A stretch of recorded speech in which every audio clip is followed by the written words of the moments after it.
lot of violence, and then they have a little bit of violence, but I remember Unremembered got a write-up in the Deseret News, which is a predominantly Mormon paper, and I was very excited because they said it was clean. And I was like, well, it's clean then. But I don't reviewed my phone. But they did mention the minor gun violence, and I was like, oh yeah, someone does point a gun at someone else, and that's about as violent as I get. But I try to keep them, my readers tend to be younger. I mean, I think I skew to all ages, but I do have a lot of younger readers, middle school, even down to 10 years old. And so I try to keep it on the less violent side. That being said, the third book, you know, being that it's a third book in a trilogy, you gotta kill some people. Yeah. I think, for me, the ability to commit violence does not equal strength at all. Often strength is walking away from violence. In Origin, Pia's strength comes not from any violence that she does, or not from any physical acts of strength, but from having the humility and the courage to look at herself honestly and change, and to grow into a better person. And some of my favorite sci-fi characters. My favorite sci-fi author is Lois McMaster-Bujold, who is a female sci-fi writer who's won as many Nebulas and Hugos as Robert Heinlein. Like, she's brilliant, but she's won tons of awards. And one of her main characters is 4 feet tall. He was stunted at birth.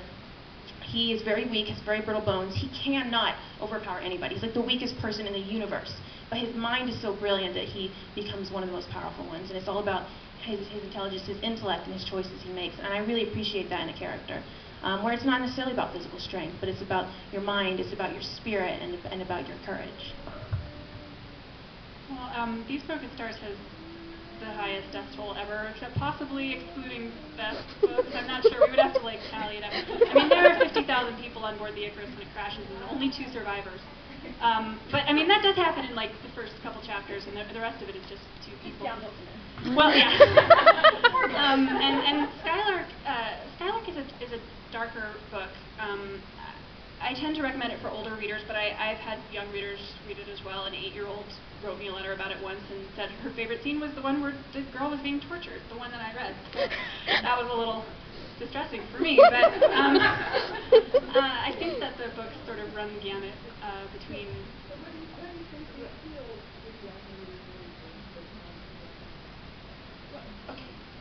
Children are monsters.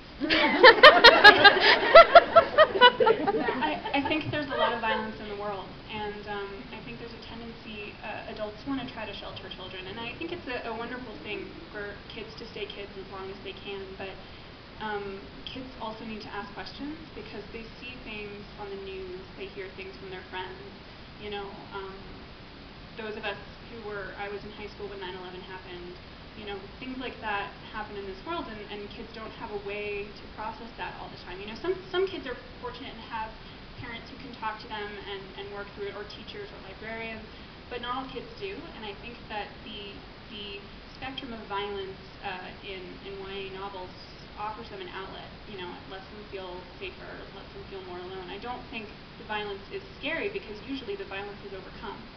You know, it's that whole fantasy is important not because dragons exist, but because they can be beaten, quote.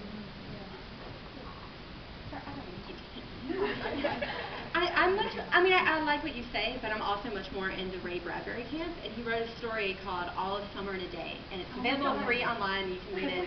It's amazing. And the short premise of the story is that there is a colony on Venus, and you only get to see the sun once every, like, 7 years or something. It's like the biggest day of somebody's life, and there's these children who have never seen the sun ever. And then there's this one little girl who they don't really like, and they lock her in a closet, and she misses it. Yeah, it totally sucks, but it's a great story. But the point Ray Bradbury, I think, was making in that is that, like, children are little monsters. Like, they're violent, horrible little people. They're just shorter and sometimes cuter, and that's all. And, I mean, I don't know.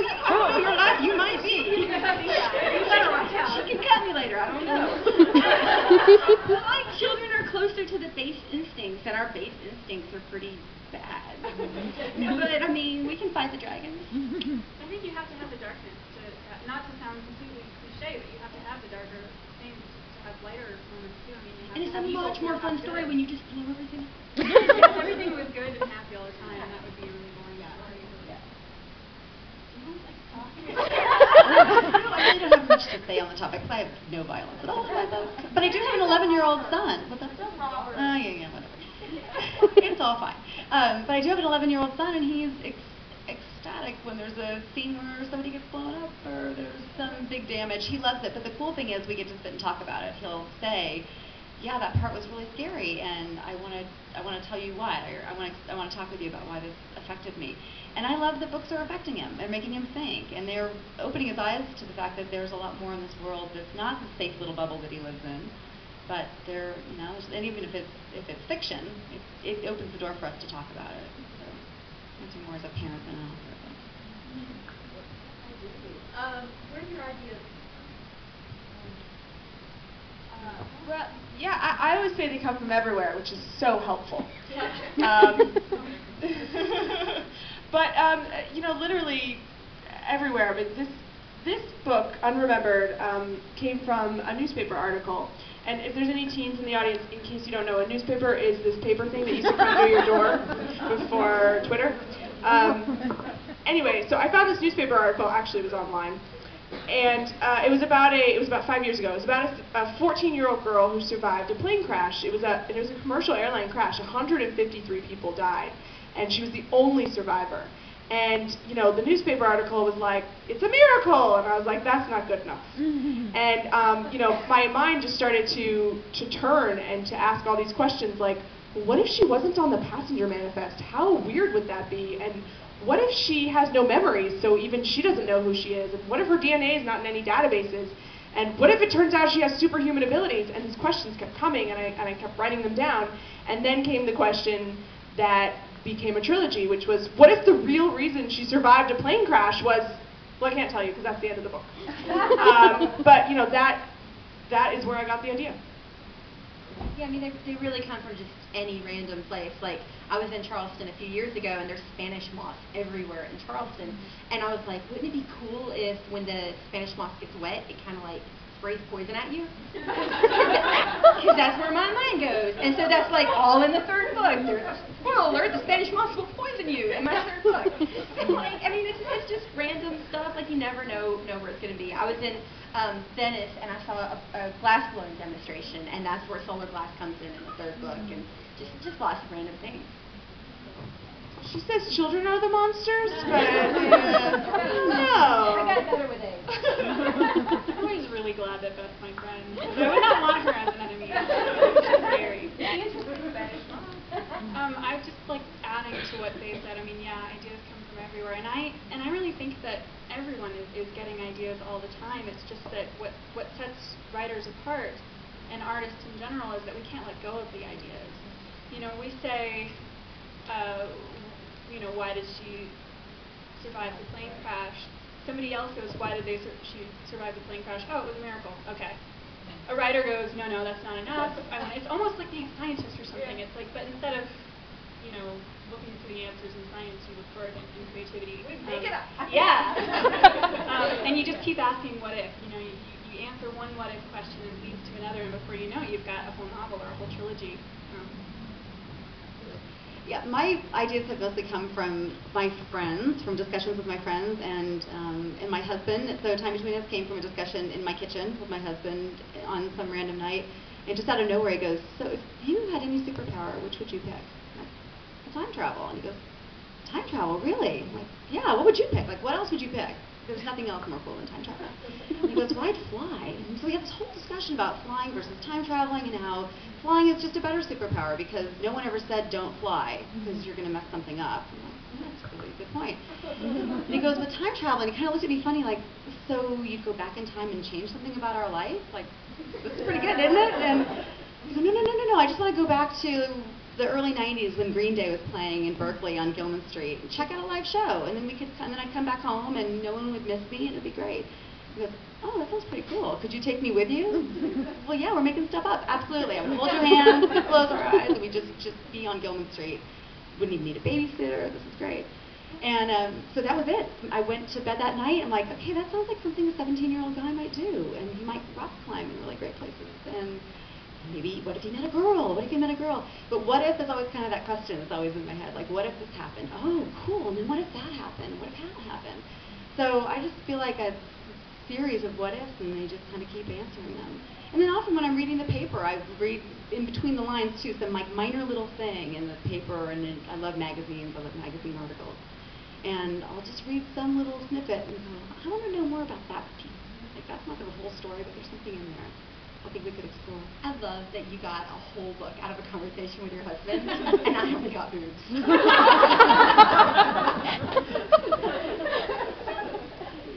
Yeah, well, I was going to say he might take your option over mine. To go along, I mean, I feel like every book comes from a completely different place. For Origin, it was just a picture in my mind of a girl trapped by glass walls and surrounded by jungle, and her name was Pia, and that was all I knew. And it came out of nowhere. It just sort of hit me in the head one day, like a brick slamming into my brain. And I was immediately entranced by her, and I wanted to know more. And so I wrote the story about that girl. For my third book, Kalahari, which comes out next winter, which is another book in this sort of set of companion novels, I had read an article in a science magazine about a scientist at the University of Edinburgh named Lee Cronin, who had developed these cells made out of metal, these inorganic cells that were almost lifelike, they were almost alive. And if they were, then that would mean that aliens could exist. Life could develop on planets where there's no water, where there's no carbon-based life forms. So I kind of took that, well, what if that fell into the wrong hands? What if it really was alive? What could it do? Could it take over the world? I don't know. And then some of that comes out in Kalahari.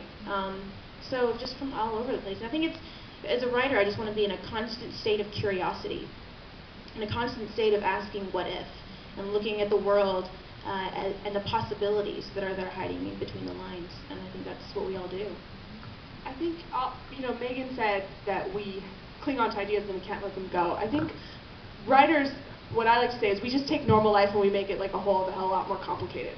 And that, we twist it. And Lauren Miller is not with us, but she tells this great story about, she wrote this book called Free to Fall, which comes out in May, and it takes place in a world where an app just decides everybody's decisions for them all the time.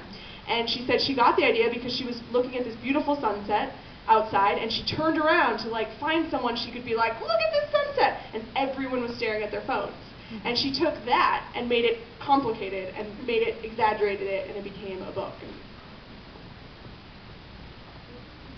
All right, thank you. Oh, one more? Okay, one more? Okay, yeah. Okay. We can do another one, yeah.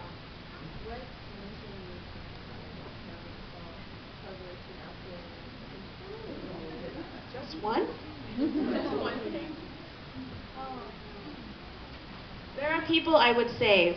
They probably don't need to be saved. They need to die the way they die in the book, so the story won't happen. But I would just go back and save them because I cried.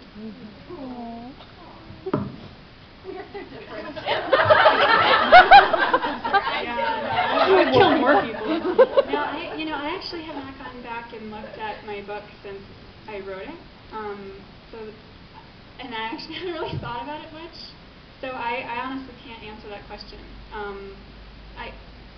I might introduce more characters, I guess, because she's alone for a lot of it. But then again, that's important. So, but honestly, I haven't read this book since 2011. So. Well, it's funny, I get the question a lot, or we all get the question, how do you world build?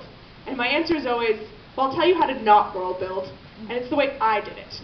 And that's because, this book takes place today in our world, but it features a girl who comes from a very different world, and she doesn't return to that world until book 3. So I didn't have to come up with her world, I just had to have little bits and pieces that she doesn't remember. And so I would kind of put these little bits and pieces in and go, I'll worry about that later. And now I'm writing book 3, and I'm like, why? Yeah, I was like, future Jessica will worry about that. Well, now future Jessica is present Jessica, and she's very mad at past Jessica.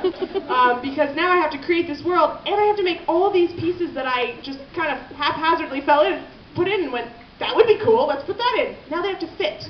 And not all of them fit. And I'm this close to writing a sentence in book 3 that says, remember that time I told you about that one gadget? I was just lying.